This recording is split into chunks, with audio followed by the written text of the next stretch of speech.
Look at this monkey trying to board first class. Probably stole that ticket.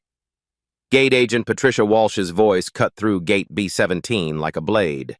She made exaggerated scratching gestures, pointing at the boarding pass held by Dr. Amara Johnson. The woman standing before her was impeccably dressed.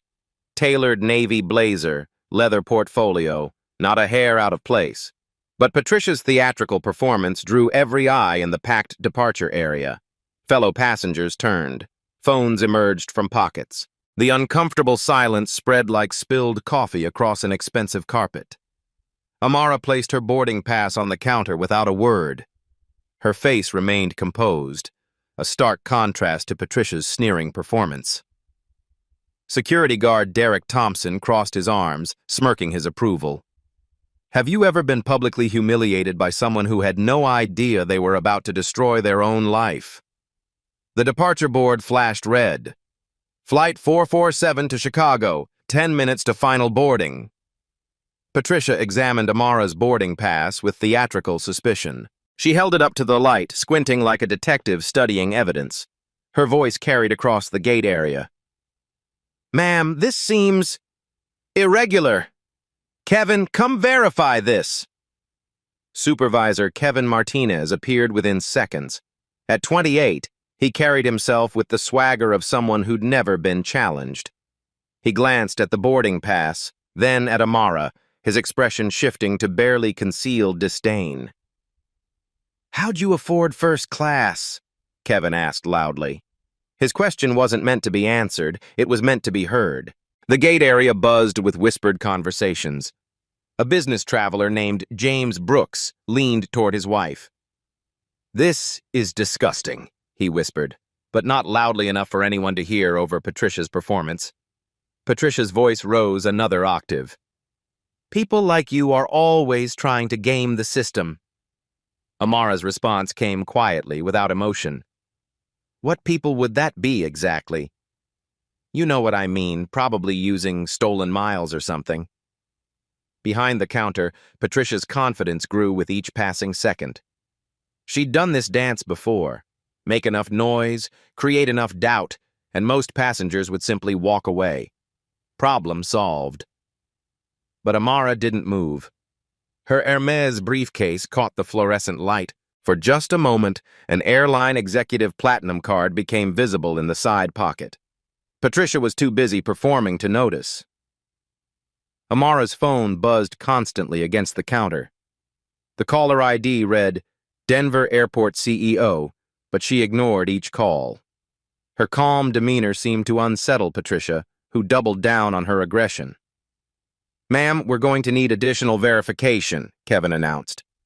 He spoke like a prosecutor delivering a closing argument. The crowd grew larger. Gate B-17 was becoming a theater, and Patricia was the star of her own show. A young woman with purple hair opened her phone's camera app. Her username, @TravelJusticeNow, appeared at the top of her Instagram live stream. Within 30 seconds, she had 47 viewers. Y'all seeing this racist gate agent at Denver Airport? She whispered into her phone. This is absolutely wild. The viewer count climbed, 127, 203, 445. Another passenger, an older businessman, started his own recording. His TikTok account had 12 followers, but this felt important enough to document. Airport janitor Rosa Martinez pushed her cart past the growing crowd. She shook her head and kept working, but her movement slowed. She'd worked at Den for 15 years. She'd seen this before. Rosa happened to be Kevin's aunt, though neither acknowledged the other during work hours. She'd raised him after his parents died. She'd taught him better than this. Patricia's performance reached its crescendo. These people think they can just walk into first class because they put on nice clothes. The Instagram live stream peaked at 1,247 viewers. Comments flooded in. Get her badge number. This is 2025, not 1925. Someone call the news. What airline is this? But scattered among the outrage were different voices. Probably is fraud, TBH. Airport staff just doing their job. People crying racism over everything. Kevin stepped closer to Amara. His voice carried the authority of someone who'd never been told no. Ma'am, we need to see additional identification, credit cards, bank statements, proof of income. Proof of income? Amara repeated. Her voice remained level, but something flickered behind her eyes. Patricia sensed weakness. Standard procedure for suspicious purchases. The departure board updated. Flight 447, 7 minutes to departure. James Brooks finally found his voice. "This is harassment," he called out from the crowd. Patricia whirled around. "Sir, please step back. We're handling a security matter." Security guard Derek Thompson stepped forward, his hand resting on his radio. "Is there a problem here?" "Just some confusion about ticket validity," Kevin replied smoothly. Derek nodded, his posture suggesting he'd be happy to escalate things further. He'd been waiting for some action during his shift. The live stream audience grew, 1,547 viewers across multiple platforms.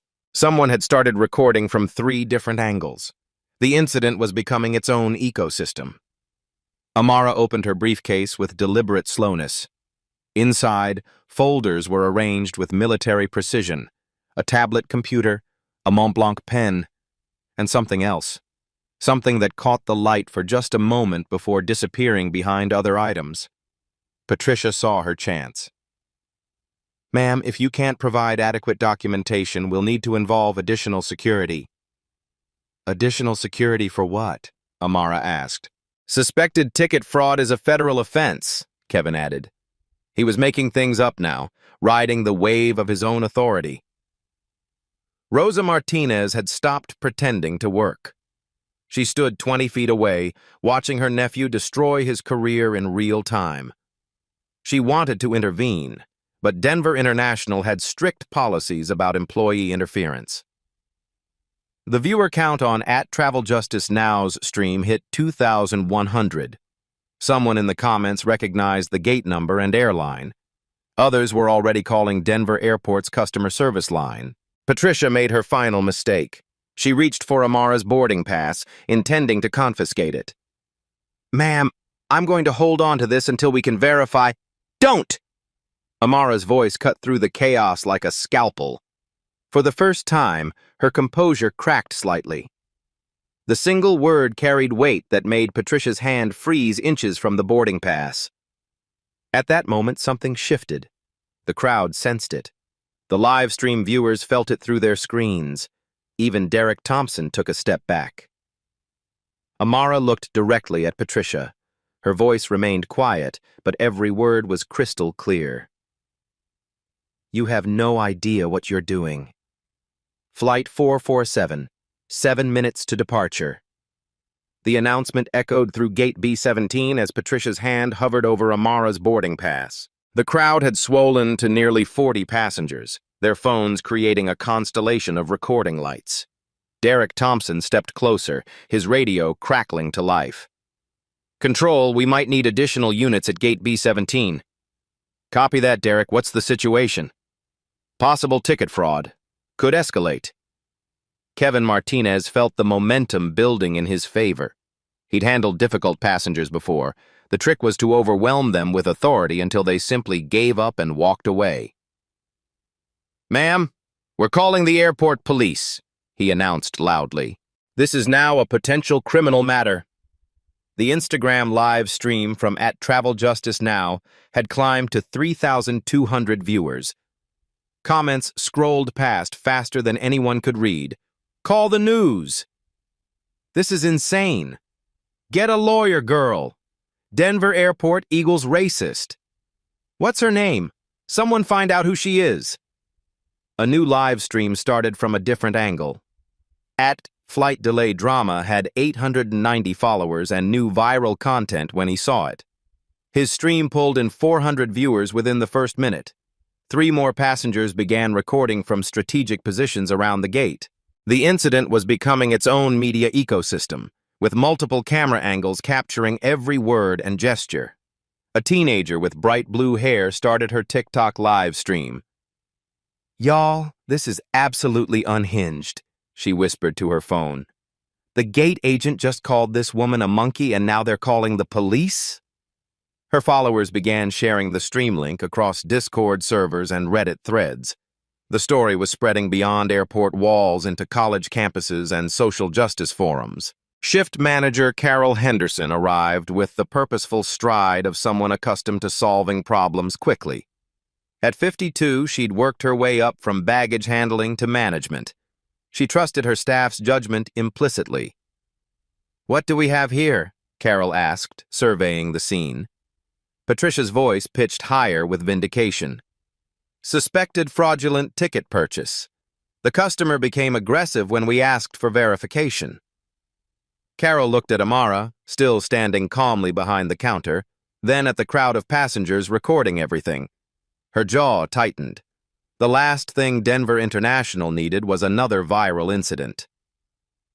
"Ma'am, we're going to need you to step aside while we sort this out," Carol said to Amara. "Airport policy requires us to investigate any suspicious activity." "Suspicious based on what criteria?" Amara asked. Carol's patience thinned. "Based on our staff's professional assessment and standard security protocols." The crowd murmured disapproval. James Brooks stepped forward, his business card holder visible in his shirt pocket. "This is racial profiling, plain and simple." "Sir, please step back or security will escort you away," Derek Thompson warned, his hand moving to his radio. Chen's wife tugged his arm, pulling him back into the crowd. He wanted to help, but not at the cost of missing their own flight to his daughter's graduation. An elderly white woman in the crowd watched with growing discomfort. She'd flown first class monthly for her cancer treatments. No one had ever questioned her ticket validity or demanded additional documentation. Rosa Martinez watched from her position near the windows. Her nephew Kevin was digging himself deeper with every word.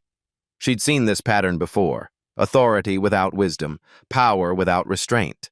23 years of cleaning Denver International's floors had taught her to recognize trouble before it exploded. The viewer count across all live streams hit 5,800. #Denver Airport. Racism began trending in Colorado. Someone with 50,000 Twitter followers had retweeted the Instagram Live link with the caption, "This is America 2025. Nothing has changed." Local news producer Janet Kim received 3 notifications about the trending hashtag. She dispatched a camera crew within minutes. Amara's phone buzzed again. This time she glanced at the screen. The caller ID read Michael Torres, Den CEO. She declined the call with a slight shake of her head. Patricia interpreted this as weakness. "See? Probably can't even answer her own phone because it's stolen too." The accusation drew audible gasps from the crowd. Several passengers shook their heads in disgust. One woman loudly stated, "This is disgusting."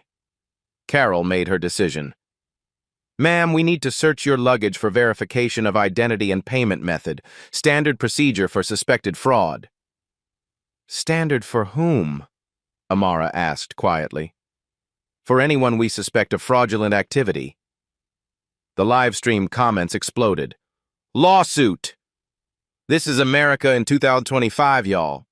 Someone needs to lose their job. Where are the white people being searched?" Recording everything for the lawsuit. Airport police officer Maria Santos arrived, her radio crackling with dispatch updates. She surveyed the scene. One black woman surrounded by 3 airport employees and a security guard, with dozens of passengers recording everything from multiple angles. Santos recognized the setup immediately. 12 years as a police officer had taught her to spot situations that would end badly for everyone involved. "What's the situation?" Santos asked Carol, her voice professionally neutral. "Suspected ticket fraud, customer refusing to cooperate with standard verification procedures."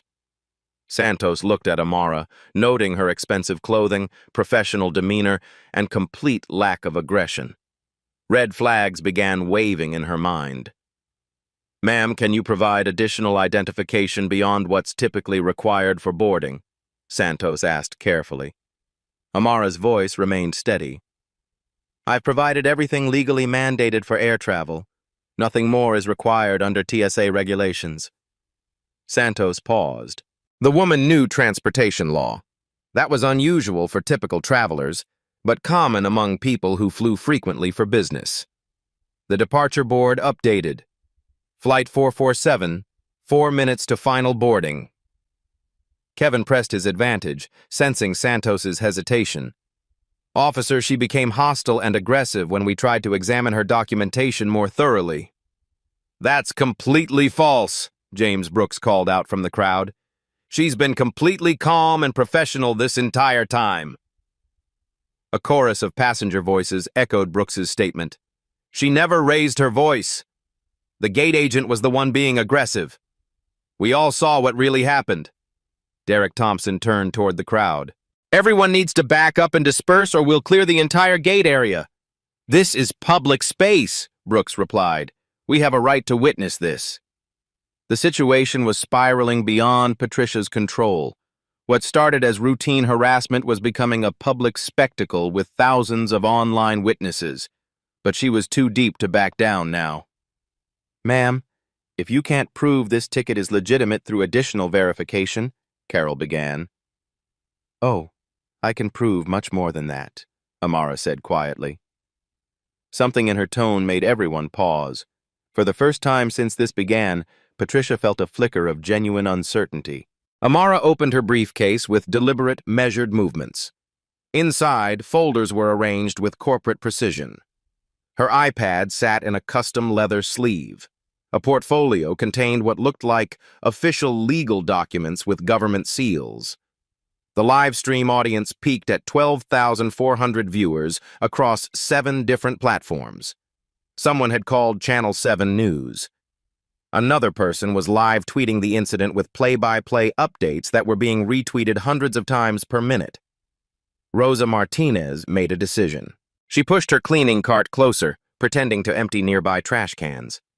If this went badly, and every instinct told her it was about to go very badly, she wanted to be close enough to help somehow. Patricia noticed the expensive briefcase contents but doubled down. Probably fake papers, too, she muttered, though her voice lacked its earlier confidence. Amara pulled out her iPad and powered it on. The Apple logo appeared, followed by a lock screen wallpaper that made Kevin's eyes widen in confusion. It was a photo of Amara shaking hands with the Colorado governor at what looked like an official ceremony. A banner behind them read, Infrastructure Excellence Award 2024. Kevin blinked, trying to process what he was seeing.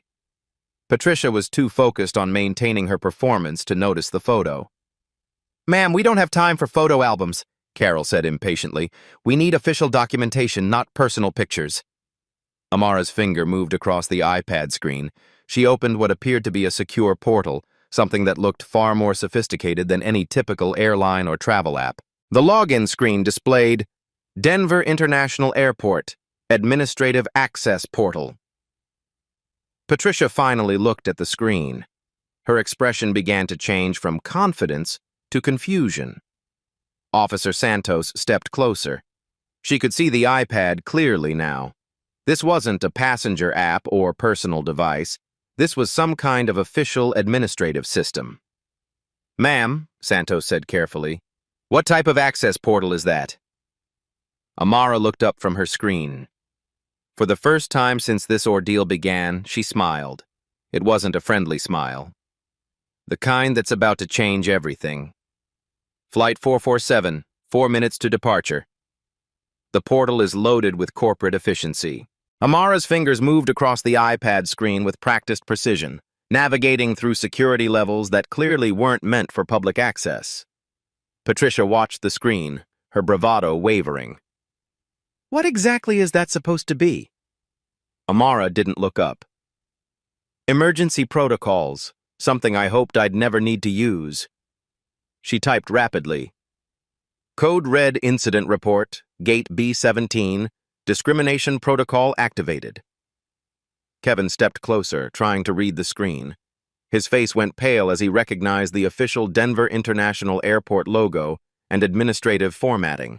That's not possible, he stammered. Officer Santos positioned herself where she could see the iPad clearly. What she saw made her hand instinctively move toward her radio. The interface displayed real-time airport operations data, flight schedules, security alerts, staff assignments. This wasn't something a regular passenger could access. The live stream audience noticed the official interface immediately. Comments exploded across multiple platforms.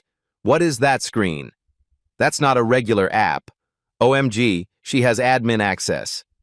Airport Insider? A new live stream from @Denver Airport Daily joined the coverage, adding another 800 viewers. The hashtag #DenverAirport Racism was trending in 3 states now. Amara pulled up another screen. Board of Directors Emergency Contact List. She scrolled through names until she found Michael Torres, Chief Executive Officer. Patricia's voice cracked. Wait, what are you? Calling the boss, Amara said simply. Kevin's supervisor training kicked in. He recognized the name Torres. Every airport employee knew the CEO. But why would a random passenger have his direct contact information? Carol Henderson stepped closer, trying to see the screen. What she glimpsed made her stomach drop. Official contact lists, administrative access levels, real-time operational data. The live stream comments exploded as viewers caught glimpses of the official-looking interface. OMG, what is that? Is she airport security? Plot twist of the century. That looks like admin access. Someone find out who she is. @Travel Justice. Now's stream hit 4,200 viewers. She whispered urgently into her phone. Y'all, I think this woman works for the airport or something. This is about to get real. Amara tapped Torres's contact information. The call connected on the first ring. Dr. Johnson, thank God you answered. I've been trying to reach... Amara put the call on speaker. Torres's voice filled the gate area, clear enough for the live stream microphones to pick up. Michael, we have a situation at gate B17. Your staff just subjected me to public humiliation based on racial profiling. Silence stretched across the phone line. Carol Henderson's face drained of color as she recognized the CEO's voice. Her 22 years at Denver International had taught her to recognize trouble, but this was beyond anything she'd experienced. Dr. Johnson, What happened? Are you injured? Physically? No. But your gate agent called me a monkey in front of dozens of passengers. On camera. It's streaming live to thousands of people right now. Patricia's legs nearly gave out. She grabbed the counter for support, her mind racing to process what she was hearing. The CEO was calling this woman Dr. Johnson, with a level of deference she'd never heard before. Torres's voice carried the weight of someone watching his career collapse in real time. Oh my God. Dr. Johnson, I am so deeply sorry. Which employees were involved? Amara looked directly at Patricia. Gate agent Patricia Walsh, supervisor Kevin Martinez, shift manager Carol Henderson, and security guard Derek Thompson. All of them are suspended immediately, Torres said without hesitation. Security will escort them out. Dr. Johnson, please don't make any decisions until I can speak with you in person. The live stream audience erupted. CEO just fired them all. Who is Dr. Johnson? They're getting escorted out. Karma is beautiful. Carol found her voice, desperation creeping in. Sir, this is Carol Henderson. We were following standard fraud prevention protocols. Standard fraud prevention? Torres's voice boomed through the speaker. Do you have any idea who you're talking to? The crowd pressed closer. Rosa Martinez abandoned all pretense of working and stood with the passengers, watching her nephew's world crumble. 23 years of airport experience had taught her to recognize when someone was about to lose everything. A businessman in the crowd started a new recording angle. His wife tugged his sleeve, whispering, "Don't get involved." But he shook his head. This is history happening right here.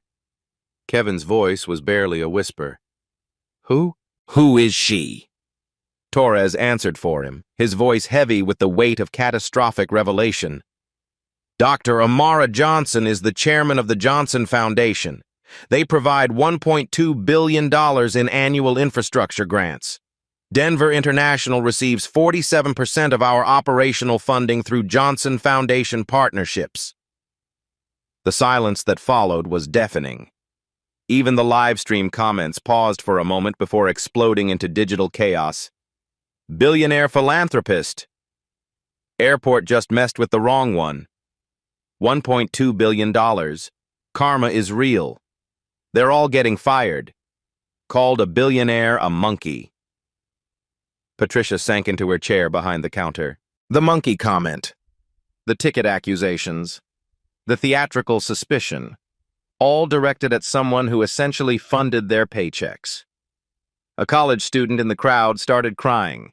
She'd been recording everything on her phone, and the weight of witnessing such raw injustice, followed by such swift justice, overwhelmed her. James Brooks turned to his wife. Do you understand what just happened? They racially profiled someone who could shut down this entire airport. His wife nodded grimly. They didn't just attack a person.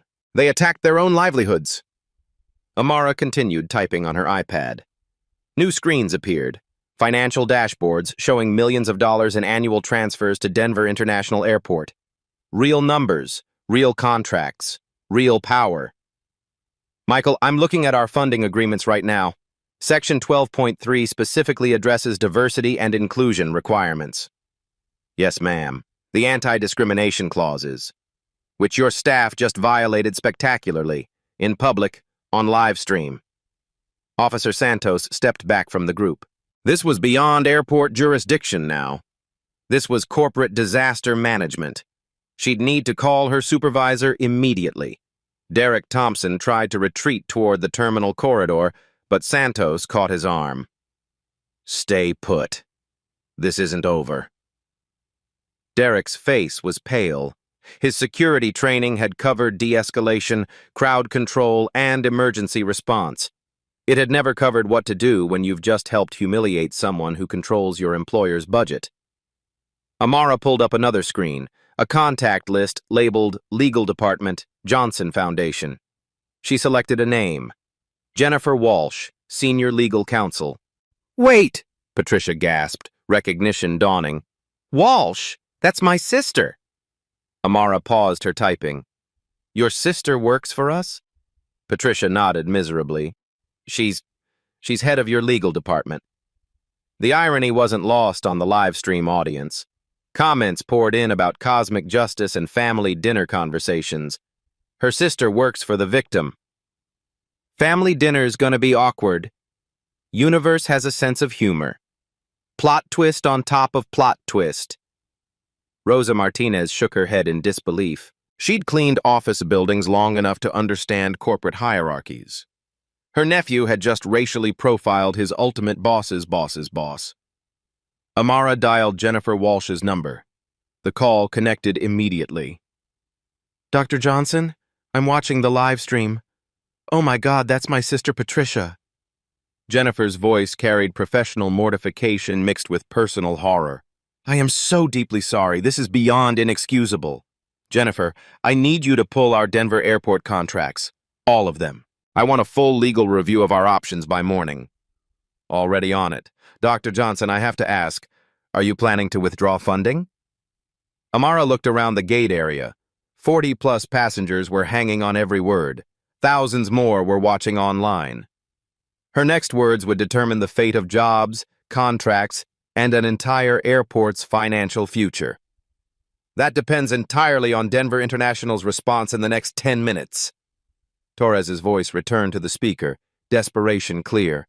Dr. Johnson, I'm personally driving to the airport right now. Please don't make any irreversible decisions until... Michael, I'm not the one who made this irreversible. Your staff did that when they decided to humiliate me in public. Amara pulled up a new screen. Emergency board meeting. Crisis management protocol. With a few taps, she sent meeting requests to 12 board members. Subject line, immediate review of all Denver International Airport partnerships due to racial discrimination incident. Kevin finally found his voice. Dr. Johnson, we didn't know. Amara looked at him with cold precision. You didn't know because you didn't care to know. You saw a black woman and immediately assumed fraud. That's the definition of racial profiling. She turned to Patricia. You called me a monkey, on camera, in front of dozens of witnesses. That comment is now permanently archived on multiple platforms. Patricia began crying. I'm sorry, I'm so sorry. I didn't mean... You meant every word. The question is, what are you going to do about it now? The departure board flashed. Flight 447, 2 minutes to final boarding. Amara's second phone buzzed. The caller ID read Colorado Governor's Office. That'll be Governor Martinez, Amara said calmly. Someone probably called him about the trending hashtags. She answered the call. Governor, yes, I'm fine. No one was physically hurt, but we need to discuss Denver Airport's federal funding compliance. The live stream comments went wild. She's talking to the governor. This woman is untouchable. Airport staff picked the wrong one. Level 100 boss fight. Carol Henderson tried one last desperate play. Dr. Johnson, surely we can resolve this internally. Internally? Amara's voice sharpened. You made this public when your employee called me a monkey in front of cameras. There is no internal anymore. She pulled up one final screen on her iPad. Emergency contact, Federal Aviation Administration. You see, Carol, racial discrimination in transportation isn't just a corporate policy violation. It's a federal crime under Title VI of the Civil Rights Act. Officer Santos nodded grimly. She'd been wondering when federal jurisdiction would enter the conversation.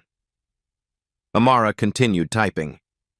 I'm filing formal complaints with the FAA, the Department of Transportation, and the Equal Employment Opportunity Commission, all citing today's incident. Kevin collapsed into a nearby chair. His 28 years had never prepared him for anything like this. Rosa Martinez finally approached the group. Kevin, mijo, what have you done? Kevin looked up at his aunt, the woman who'd raised him, taught him right from wrong, worked 2 jobs to put him through college. Tia Rosa, I messed up. I messed up so bad. Rosa shook her head sadly. Yes, you did. And now you have to face it. Amara closed the iPad and placed it back in her briefcase. She looked around the gate area, at the cameras still recording, the passengers still watching, the airport employees whose careers had just ended. There's one more thing, she said quietly. She pulled out a small device that looked like a remote control. This is a direct line to the Johnson Foundation's communications department. One press of this button, and our PR team issues a statement to every major news outlet in the country. Patricia's sister Jennifer's voice came through the phone speaker. Dr. Johnson, please, give us a chance to make this right. Amara held the device where everyone could see it. You have 60 seconds to convince me that Denver International Airport deserves to keep Johnson Foundation funding. The live stream viewer count hit 22,000. This was the moment everyone had been waiting for. Starting now, Torres's voice crackled through the speaker with desperate urgency. Dr. Johnson, I'm implementing immediate termination procedures for all involved staff. Full severance packages revoked. They'll be escorted from the property within the hour. That's a start, Amara replied coolly. What else? She opened a new screen on her iPad. Denver International Airport, Financial Dashboard. Numbers filled the display. Revenue streams, operational costs, federal funding allocations. Real data that made Kevin's remaining color drain completely. Let me share some numbers with everyone listening, Amara said, angling the iPad toward the live stream cameras. Denver International Airport's annual passenger revenue, $2.8 billion. The crowd leaned in. Patricia stared at the screen from her chair, finally understanding the magnitude of her mistake. Federal grants tied to diversity compliance, $847 million annually. Johnson Foundation infrastructure partnerships, $412 million per year. Corporate sponsor relationships facilitated through our network, $156 million. Torres's voice was barely controlled by panic. Dr. Johnson, please. I'm not finished, Michael. Amara scrolled through more data. Your airport employs 35,000 people directly. Another 47,000 jobs depend on airport operations. One discrimination lawsuit settled last year for $2.3 million. 3 pending complaints with the EEOC. Officer Santos took notes on her phone. These weren't just numbers.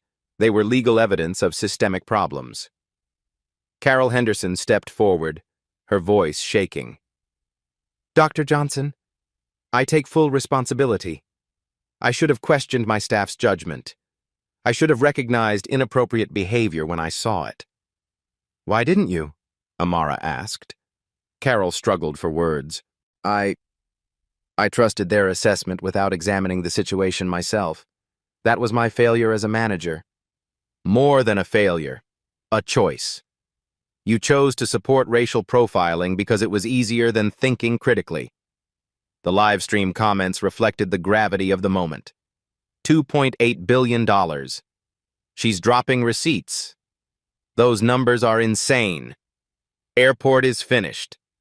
Kevin looked up from his chair, tears streaming down his face. Dr. Johnson, there's no excuse for what I did. I let my assumptions override my training. I let prejudice cloud my judgment. He turned to his Aunt Rosa. Tia, you taught me better than this. You worked so hard to give me opportunities, and I threw it all away for what? To feel important? To have power over someone? Rosa's eyes filled with tears, but she remained silent. This was her nephew's moment to face consequences. Amara pulled up another screen. Legal Compliance Review, Title VI Civil Rights Act.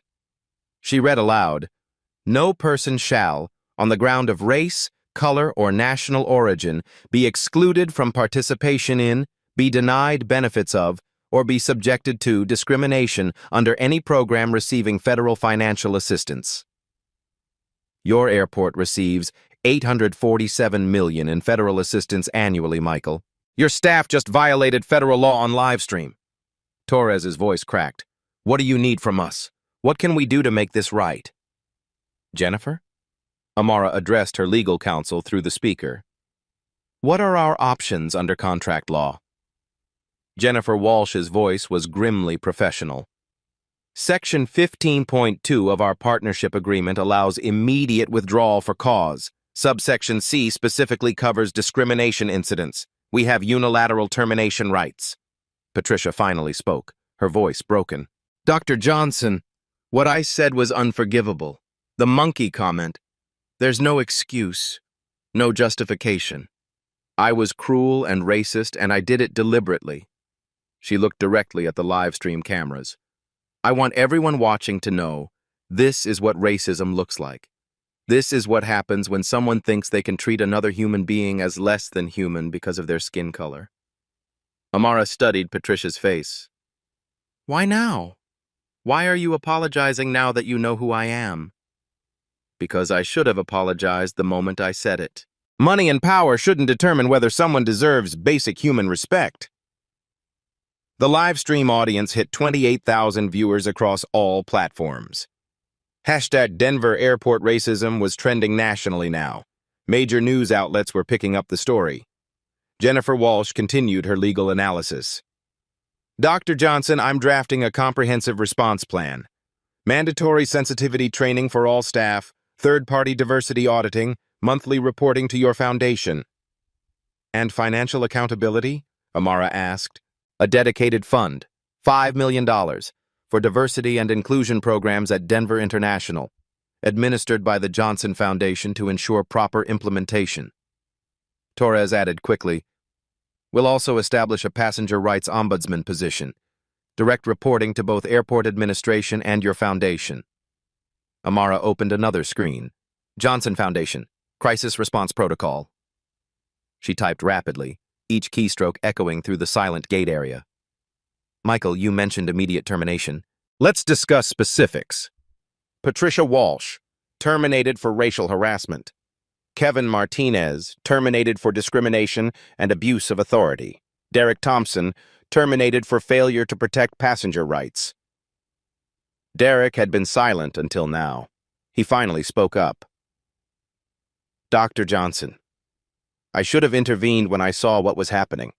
Instead, I encouraged it. I was ready to escalate force against someone who'd done nothing wrong. He unclipped his radio and security badge, placing them on the counter. I don't deserve to work in security if I can't tell the difference between a threat and a passenger. The crowd of passengers had grown to nearly 70 people. Other flights were boarding around them, but passengers from those flights stopped to watch the unfolding corporate crisis. A teenage girl with her phone raised called out, "Dr. Johnson, what would you tell young black girls watching this right now?" Amara looked directly at the camera. "I'd tell them that education is power, economic independence is freedom, and when someone tries to diminish you because of your race, you have choices about how to respond." She held up the communications device she'd shown earlier. "Violence isn't the answer. Revenge isn't the answer. But accountability, system change, those are definitely answers." Torres's voice grew more desperate. "Dr. Johnson, we'll implement everything immediately. Full transparency, public reporting of all diversity metrics. Whatever it takes to maintain our partnership." "Prove it," Amara said. "Give me specifics." 24-hour implementation timeline, emergency board meeting tonight. Public apology issued within 2 hours. New harassment reporting system operational by tomorrow morning. Jennifer Walsh added, "Legal review of all personnel files for patterns of discriminatory behavior. Mandatory retraining for every customer-facing employee. Zero tolerance policy with immediate termination consequences." Amara consulted her watch. Flight 447 boards in 90 seconds. "I need decisions now, not promises." She pulled up a contract termination form on her iPad. "One signature ends $412 million in annual funding. Are you giving me reasons not to sign?" The live stream comments were moving too fast to read. "Sign it. They deserve to lose funding. Give them a chance. Systematic change takes time." Carol Henderson made one final attempt. "Dr. Johnson, I've managed staff for 15 years. I know good people from bad people. Patricia made a terrible mistake, but she's not evil. Kevin let power corrupt his judgment, but he can learn from this. What about the culture that enabled this? What about the system that made them think this was acceptable? That's on me. That's leadership. We created an environment where bias could flourish unchecked." Rosa Martinez approached Amara directly. "Dr. Johnson, my nephew made a terrible mistake." "But he's not a bad person. He's young and stupid and drunk on a little bit of power." "What are you asking me to do, Rosa?" "Give him a chance to learn from this, to become better, to use this experience to help other people understand why what he did was wrong." Amara considered Rosa's words. "You've worked here for how long?" 23 years. Seeing a lot of good people make bad choices. I've seen some bad people make good choices too." The departure board updated. Flight 447, final boarding call, gate closing in 90 seconds. Amara looked around the gate area one final time. 70 passengers watching. 28,000 people streaming online. National news crews en route. The weight of institutional change balanced on her next decision. She opened the contract termination form. The signature field waited, cursor blinking. Torres's voice was barely a whisper. "Dr. Johnson? Here's what's going to happen," Amara said finally. "Patricia Walsh, Kevin Martinez, and Derek Thompson are terminated immediately. Carol Henderson will serve a 6-month suspension without pay, followed by reassignment to entry-level customer service with mandatory supervision." She turned to Torres's voice on the speaker. "Michael, you have 72 hours to submit a comprehensive reform plan. If it meets Johnson Foundation standards, we'll continue our partnership under enhanced oversight." "And if it doesn't meet your standards?" Torres asked quietly. "Then Denver International Airport loses $412 million in annual funding, and I personally ensure that every major foundation in the country knows why." Patricia stood slowly from her chair. "Dr. Johnson, thank you for not destroying my sister's career, too. Jennifer's a good person who works for a good organization. She doesn't deserve to suffer for my actions." Amara nodded. "Your sister will be conducting the legal review of Denver's compliance. I trust her to be thorough and fair." The final boarding announcement echoed through the gate. Flight 447 to Chicago, final call for all passengers. Amara picked up her boarding pass, the same piece of paper that had started this entire incident. She looked at it thoughtfully. "You know what the irony is?" she said to the remaining crowd. "I was flying to Chicago to announce a new billion-dollar initiative for transportation equity, making sure incidents like this become impossible through systematic change." She walked toward the boarding gate, then paused. "Now it's not just an initiative. It's a mission." Amara boarded Flight 447 to a standing ovation from passengers who had witnessed the entire confrontation. The applause echoed through the jet bridge as she found her first-class seat, the same seat Patricia had questioned just 30 minutes earlier. Within hours, the consequences rippled across Denver International Airport like a digital earthquake. Patricia Walsh was escorted from the property by 8:47 p.m., her employee badge confiscated, her locker contents packed into a cardboard box. Security cameras captured her final walk through the terminal she'd worked in for 6 years. Kevin Martinez met the same fate 40 minutes later. Rosa Martinez watched from the cleaning supply closet as her nephew handed over his supervisor credentials. She didn't approach him.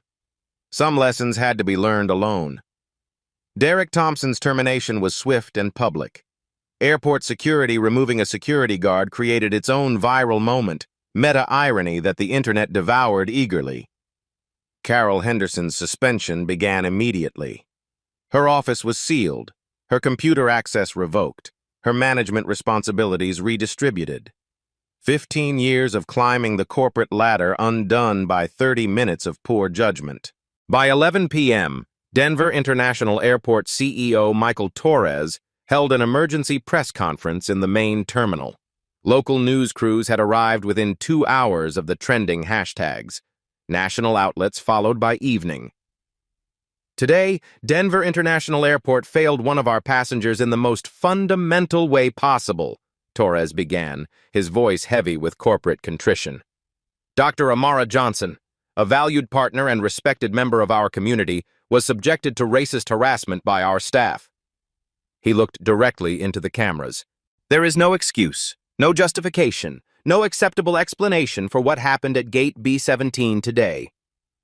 The Johnson Foundation's response came at midnight, a precisely worded statement that legal teams had crafted in record time. The Johnson Foundation acknowledges Denver International Airport's immediate response to today's discrimination incident. "We are implementing enhanced oversight protocols for all transportation partnerships, effective immediately. Funding relationships will continue under strict compliance monitoring." But the real changes began the next morning. At 6 a.m., every Denver International employee received an emergency email. Mandatory sensitivity training, all staff, no exceptions. The training modules were already live, developed overnight by the Johnson Foundation's diversity consultants. The new passenger rights ombudsman position was posted by 8 a.m. Applications flooded in from civil rights attorneys, former EEOC investigators, and community advocates. The salary, funded entirely by Denver International's accountability budget, was competitive enough to attract serious candidates. Dr. Amara Johnson's Chicago conference speech that afternoon became the most watched transportation industry presentation in history. Standing before 800 infrastructure leaders, she announced the Dignity in Transit Initiative, a billion-dollar program to eliminate discrimination across America's transportation networks.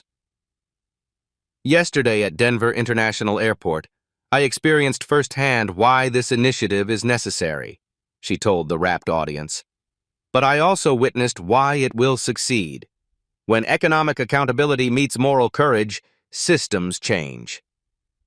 The video of her speech garnered 1.2 million views in 48 hours. 3 days later, the Airport Watch app launched across 12 major airports. Passengers could report discrimination incidents with one-click video upload. Real-time staff performance tracking tied directly to employment reviews. Anonymous complaints routed instantly to ombudsman offices. The app's first week generated 847 downloads and 23 incident reports, ranging from minor rudeness to potential civil rights violations. Each report triggered immediate investigation protocols. Denver International's transformation accelerated. New hiring practices prioritized cultural competency alongside technical skills. Customer service scripts were rewritten to eliminate subjective judgment calls about passenger legitimacy. The $5 million diversity fund launched with measurable goals, reduced discrimination complaints by 75% within 6 months, achieve 90% employee satisfaction in bias training evaluations, implement monthly community partnership programs. Rosa Martinez received an unexpected promotion to Facility Services Supervisor, the first custodial worker in Denver International history to advance to management. Her 23 years of observation had taught her more about airport operations than most executives understood. Mrs. Martinez knows this place better than anyone, Torres explained to the board of directors. She's seen what works and what doesn't. She's watched good people make bad choices. Her perspective is exactly what we need in leadership. Rosa's first initiative was revolutionary. Monthly listening sessions, where custodial staff could report observations about employee behavior. The cleaning crew saw everything. They knew which staff members treated passengers with respect and which ones didn't. Patricia Walsh found herself unemployable in the airline industry. Background checks revealed the Denver incident within minutes of application submissions. She moved back with her parents in suburban Colorado, spending her days reflecting on 15 seconds that destroyed her career. Her sister Jennifer continued leading the Johnson Foundation's legal department, but family dinners became exercises in awkward silence. Kevin Martinez enrolled in community college courses on diversity and inclusion. His Aunt Rosa had made it clear, if he wanted redemption, he needed education. The young man who'd felt powerful harassing passengers now studied the psychology of bias and the history of civil rights. Derek Thompson started working construction. His security career permanently ended. The uniform that once gave him authority over others had been replaced by a hard hat and the humility of starting over. The live stream that started it all, at Travel Justice Now's original Instagram Live, became required viewing in the Johnson Foundation's diversity training program.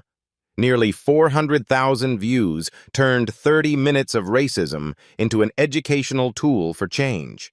Most importantly, discrimination complaints at Denver International dropped 68% within 6 months. The combination of enhanced training, economic accountability, and cultural transformation created measurable progress. Other airports began requesting Johnson Foundation partnerships, eager to implement similar oversight programs. The Denver model became a case study in business schools and civil rights organizations nationwide. Real change, it turned out, was possible when moral courage met economic leverage. 6 months later, Dr. Amara Johnson returned to Denver International Airport. This time, her arrival was very different. Gate agent Maria Santos, Patricia's replacement, greeted her with professional courtesy and genuine warmth. Dr. Johnson, welcome back to Denver. Your flight to Chicago is on time, and we've prepared priority boarding for you. No questioned tickets, no demanded documentation, no theatrical suspicion. The transformation was visible everywhere. New diversity posters lined the terminal walls. Staff wore badges reading, "Dignity in Transit Champion." The Passenger Rights Ombudsman's office occupied premium real estate near the main security checkpoint. Rosa Martinez, now Facility Services Supervisor, spotted Amara near Gate B17, the same gate where everything had changed. She approached with a smile. Dr. Johnson, thank you for coming back. Thank you for giving us a chance to become better. How's Kevin doing? Amara asked. He's good, really good. Finished his diversity counseling program. He volunteers at community centers now, teaching kids about respect and equality. Says he wants to spend his life making sure no one else makes his mistakes. Amara nodded approvingly. Redemption through service. That's exactly what I hoped for. The Airport Watch app had processed 2,147 incident reports across participating airports. Most were resolved through immediate coaching and retraining. The few serious cases resulted in terminations and civil rights investigations. Denver International's success story inspired 23 other airports to implement similar oversight programs. The Johnson Foundation's Transportation Equity Initiative expanded to train stations, bus terminals, and subway systems nationwide. These are the real-life stories that matter. When one person refuses to accept discrimination, when economic power meets moral courage, entire systems can change. Black stories like Dr. Johnson's remind us that dignity isn't negotiable, and justice doesn't always require courtrooms. Sometimes it requires balance sheets. This touching story proves that real change happens not through violence or revenge, but through strategic accountability. Dr. Johnson's calm response transformed a moment of humiliation into a movement for systemic reform. Her story joins countless other life stories of Black excellence meeting racist assumptions and turning those moments into opportunities for education and change. From airports to corporate boardrooms, these real-life stories continue shaping a more equitable America. The most powerful weapon against discrimination isn't anger, it's preparation. Dr. Johnson's education, economic independence, and strategic thinking turned 30 minutes of racism into decades of institutional change. Patricia Walsh never worked in customer service again. Kevin Martinez became a diversity trainer. Derek Thompson learned humility through hard labor. Carol Henderson spent her suspension studying unconscious bias before returning as a better manager. But the real victory belonged to every passenger who would never again face what Dr. Johnson experienced at Gate B-17. Your turn to make a difference. Have you witnessed discrimination in airports, hotels, or restaurants? Share your story in the comments below. Your experience matters, and your voice can inspire change. Does this story motivate you to research who funds the businesses you support? Economic accountability works when consumers demand better. Ready for more stories of quiet heroes creating loud change? Subscribe to Black Soul Stories and hit the notification bell. Every week we uncover another person who refused to stay silent and changed everything. Share this video if you believe dignity isn't negotiable, no matter where you travel. Your share could prevent someone else from experiencing what Dr. Johnson endured. Next week, hotel manager called police on Black doctor, then learned she owned the building. Because these stories need to be told, because change happens when we remember that behind every headline is a human being who chose courage over silence. Subscribe to Black Soul Stories. Share the power of dignity. Change happens one story at a time.